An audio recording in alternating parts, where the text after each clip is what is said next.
Hello viewers, how are you all? I hope you are good. Dear viewers, today my topic is very important and today I am going to explain about use of will have to and shall have to, and this is very important topic. So let's come on the topic without wasting any more time.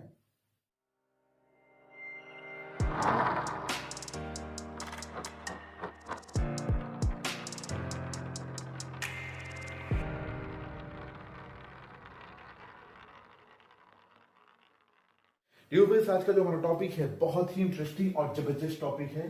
सो आप लोगों से request है कि video में and तक जरूर बने रहिएगा। आज की इस वीडियो में मैं आप लोगों को बताने वाला हूं कि जो आपके इंग्लिश ग्रामर सेक्शन के जो ऑक्सिलरीज वर्ब होते हैं वो कौन से यूजेस होते हैं जो हमें डे टू डे लाइफ में स्पेशली हम यूज करते हैं, है ना। जैसे अगर हम अपनी कम्युनिकेशन स्किल्स को स्ट्रॉन्ग करना चाह रहे हैं तो वो कौन से ऐसे वे होते हैं, वो कौन से ऐसे यूजेस होते हैं जिनको हम रेगुलरली अपने डेली कन्वर्सेशन में यूज कर सकते हैं। ओके, आइए चलिए आपको एक्सप्लेन करते हैं और मैं आपको बिल्कुल इस वीडियो में कुछ यूनिक देने वाला हूं, तो वीडियो में एंड तक जरूर रहिएगा क्योंकि वो अगर आप स्किप करेंगे तो हो सकता है आप मिस आउट कर दें उसे।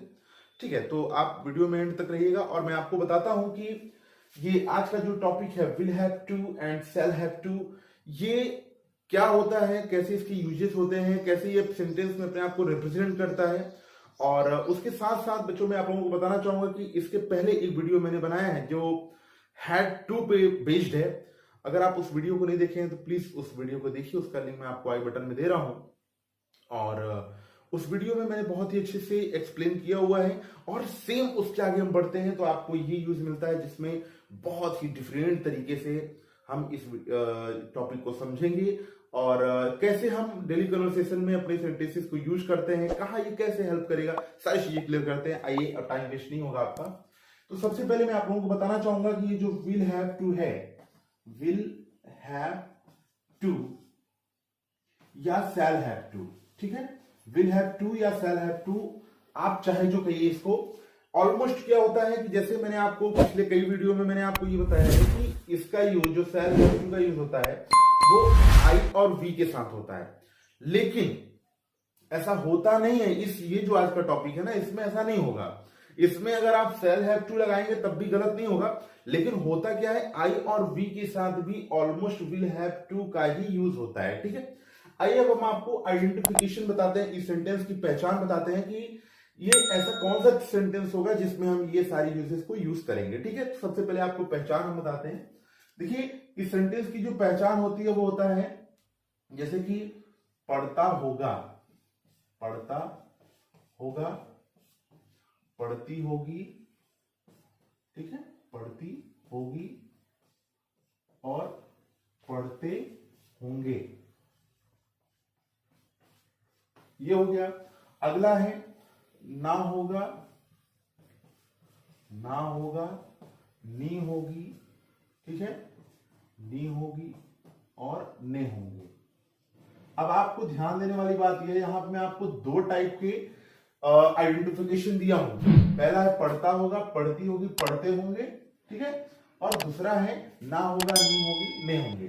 ध्यान देने वाली बात यह है कि अगर किसी सेंटेंस में अगर आ जाता है कि जैसे उसे जाना पड़ता होगा, उसको खाना बनाना, मतलब इस तरीके से अगर जो आ रहे हैं तो ये आपके सेंटेंस में जो वर्ब होते हैं ना, जैसे आप कोई सेंटेंस पढ़ रहे हो उसमें जो वर्ब होता है तो उस वर्ब में ये चीजें अगर लास्ट में लगी हुई आपको मिलती हैं तो आप ये बिल्कुल आइडेंटिफाई करेंगे कि सर ने बताया है कि ये विल हैव टू का यूज है। Got it?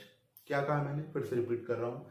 किसी सेंटेंस में वर्ब के साथ अगर जैसे कि ना होगा, क्या करना होगा, ना होगा लिखा है ना, तो जैसे खाना होगा, पीना होगा, जाना होगा, पढ़ना होगा, उठना होगा, लिखना होगा, मतलब कुछ भी वर्ब के लास्ट में अगर कुछ भी लिख करके आ रहा है तो वो आपका इस तरीके से आप इसे ट्रांसलेट करेंगे, ये आपके आइडेंटिफिकेशन है। अब आइए चलिए हम आपको एग्जांपल के तौर पे समझाते हैं कि ऐसे कौन से सेंटेंस होंगे जिनको हम इस जो यूज है इसमें हम अपने आप को रिप्रेजेंट करेंगे।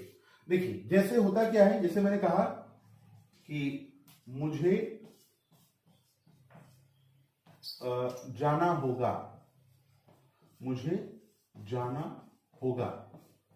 अब देखिए, मैंने आपको क्या बताया, आपके सामने ऊपर यूज लिखा हुआ है, आइडेंटिफिकेशन लिखा हुआ है, ना होगा। ध्यान दीजिएगा, ये आपका वर्ब है, वर्ब के लास्ट में क्या लिखा हुआ है, ना होगा, जो मैं आपको यहां से बता रहा हूं। ठीक है, अब जाना होगा इसका जो वर्ड ऑर्डर होता है, वो वर्ड ऑर्डर क्या होता है, सबसे पहले हम सब्जेक्ट लिखते हैं, उसके बाद हम विल हैव टू लिखते हैं। ठीक है, विल हैव टू, उसके बाद वर्ब का फर्स्ट फॉर्म, ठीक है, और उसके बाद ऑब्जेक्ट। इस तरीके से ये आपका वर्ड ऑर्डर है। सारा गेम इसी पे होता है, तो हमें इस पे जो है थोड़ा सा स्पेशली ध्यान देना है। Subject plus will have two plus verb का फर्स्ट फॉर्म प्लस ऑब्जेक्ट। अब देखिए इसमें हमारा सब्जेक्ट कौन है, आई, मतलब मुझे, आई। अब आई के साथ हमें क्या यूज करना है, will have to, I will have to go, full stop. एक इंपॉर्टेंट बात, यहां पे आप शैल हैव टू भी लगा सकते हैं, शैल हैव टू गो, गलत नहीं होगा ये। आई और वी के साथ आप शैल हैव टू का यूज करते हैं, लेकिन अगर आई और वी के साथ सेंटेंस में अनिवार्यता आ जाए कि मुझे जाना ही होगा, मुझे जाना ही होगा, अगर ऐसी सिचुएशन आता है, तब आप आई के साथ विल हैव टू का यूज करेंगे। क्या समझ में आया आपको? अगर किसी सेंटेंस में आई और वी के साथ, अगर किसी सेंटेंस में आई और वी के साथ कोई भी कार्य कंपलसरी हो रहा है, उस पर प्रेशर पड़ रहा है, जोर पड़ रहा है, तब उस जगह हम आई के साथ विल हैव का यूज करेंगे। अदरवाइज नॉर्मली सेंटेंसेस में हम शैल हैव टू का यूज करेंगे। जैसे मुझे जाना होगा, आई शैल हैव टू गो, हमें पढ़ना होगा, we shall have to read. ठीक है, लेकिन हमें पढ़ना ही होगा, तब वहां पे क्या हो जाएगा, we will have to read. जहां पे बातें कंपलसरी होंगी वहां पे। वीडियो अच्छी लग रही है, एक लाइक करके अपना प्यारा सा कमेंट जरूर मेंशन करें। तो ये रहा आपका सामने, ये आपका फॉर्मूला रहा। जैसे कि मैंने कहा मुझे जाना ही होगा, तो I will have to go. लेकिन अगर ये सेंटेंस में रहता है मुझे जाना होगा नॉर्मली, तो आप यहां लिख सकते हैं आई शैल हैव टू गो। अब आपको मैं दूसरा एग्जांपल देता हूं। जैसे मैंने कहा कि रोहन को बाजार से सब्जियां लाना पड़ता होगा,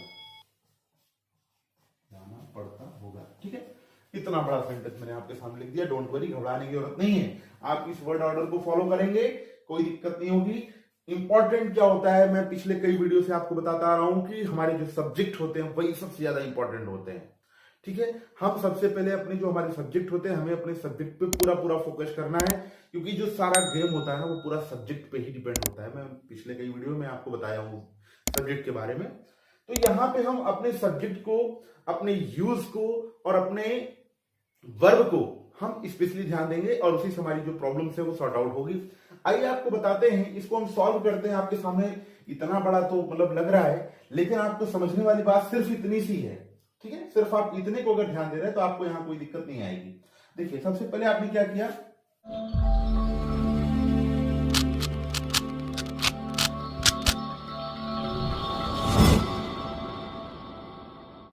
आपने यहां पे लिखा रोहन को, मतलब जो आपका सब्जेक्ट है। ठीक है, अब रोहन के बाद आप क्या लिखेंगे, जो आपका यूज, जो आप पढ़ रहे हो, जो आपका यहां वर्ड ऑर्डर दिया हुआ है, तो आप यहां लिखेंगे Rohan will have to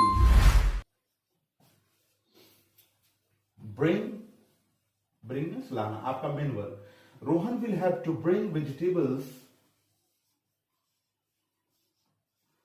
from market. Got it? समझने वाली बात यह है, आपने सबसे पहले क्या लिखा, रोहन लिखा, विल हैव टू जो आप यूज पढ़ रहे हैं, उसके बाद आपने मेन वर्ब लिखा, ब्रिंग मतलब लाना, उसके बाद क्या ला रहा है, वेजिटेबल्स ला रहा है, सब्जियां ला रहा है, तो आपने उसको लिखा। फिर उसके बाद आपने फ्रॉम लिखा, कहां से, मार्केट से, आपने यहां मार्केट से लिख दिया, फ्रॉम मार्केट। ओके, ये रहा आज का इंटरेस्टिंग और अमेजिंग एग्जाम्पल, जो आपके डेली यूजेस में आई थिंक की आता होगा। ठीक है, अब मैं आपको अगला एग्जांपल दे रहा हूं, उसका आप हमारे साथ ऐसे ओरली प्रैक्टिस कर सकते हैं। जैसे अगर हमने कहा कि यार अब मुझे निकलना होगा, हम ऐसी बातें करते हैं ना, अगर हम आपस में कहीं बात कर रहे होते हैं अपने फ्रेंड सर्कल में या कहीं भी, और ऐसी सिचुएशन आती है कि यार अब मुझे निकलना होगा, तो आप वहां क्या करते हो, आप वहां कहते हो we will have to leave now, we will have to leave now. मैं आपको यहाँ पे एग्जांपल दे रहा हूं, आप रिटर्न में ध्यान देंगे, हो सकता है आपको ओरली ना समझ में आए, मैं यहाँ पे आपको एग्जांपल दे रहा हूं। जैसे हमें निकलना होगा, ठीक है, हमें निकलना होगा, इस प्रकार का अगर सेंटेंस आ रहा है, और इस प्रकार के सेंटेंसेस हम जनरली डेली यूज करते हैं कि नहीं। हम लोग जब कहीं बात कर रहे होते हैं, कहीं मतलब कुछ भी होता रहता है, तो हम कहते हैं यार अब हमें निकलना होगा या अब हमें चलना होगा, है ना। तो ऐसी सिचुएशन में हम क्या करते हैं, हम यूज करते हैं we will have to leave, we will have to leave, अब हमें निकलना होगा, we will have to leave. अब हमें खाना होगा, we will have to eat, अब हमें जाना होगा, we will have to go. बात समझ में आ रही है। तो इस तरीके से ये सेंटेंसेस क्लियर होते हैं, ठीक है। वीडियो को अभी तक अगर लाइक नहीं किया तो लाइक करके, सब्सक्राइब करके बेल आइकन जरूर बजाइए, ठीक है। अब आगे बढ़ते हैं। इस प्रकार के जो सेंटेंसेस होते हैं, इनको हम डेली कन्वर्सेशन जो होता है उसमें हम यूज करते हैं। और उससे भी ज्यादा इंपॉर्टेंट बात यह है कि अगर इस सेंटेंस में नेगेटिव आए तो मुझे नहीं जाना होगा। अब अगर ऐसी सिचुएशन आती है तब आप वहां क्या करेंगे, we will not have to.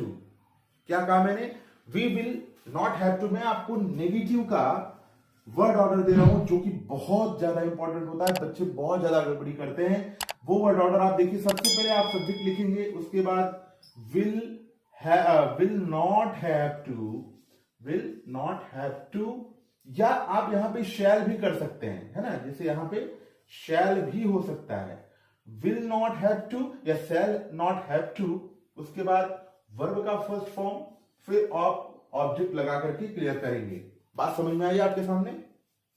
सबसे पहले आपने सब्जेक्ट लिखा, फिर विल या शैल लगाएंगे जो सब्जेक्ट के अकॉर्डिंग जो भी रहेगा, है ना। तो आप इसको लगा करके विल या शैल लगाएंगे, फिर नॉट बीच में रहेगा, विल हैव नॉट टू। उसके बाद आप करने के बाद will not have to, verb का फर्स्ट फॉर्म, उसके बाद ऑब्जेक्ट लगा करके क्लियर करेंगे। और ये रहे सारे आपके सामने एग्जांपल। आप इसका स्क्रीनशॉट चाहे तो ले सकते हैं, आपके सामने, मैं बोर्ड के सामने से हट गया हूं, आप इसको स्क्रीनशॉट ले लीजिए और कहीं भी आप अपने कॉपी में या नोटबुक में कहीं भी मेंशन कर सकते हैं। और बच्चों प्रैक्टिस करते रहिएगा, प्रैक्टिस मेक्स यू परफेक्ट, आप अच्छे जानते हैं। ओके, सो मिलते हैं नेक्स्ट वीडियो में एक इंटरेस्टिंग और दमदार टॉपिक के साथ। Thank you very much.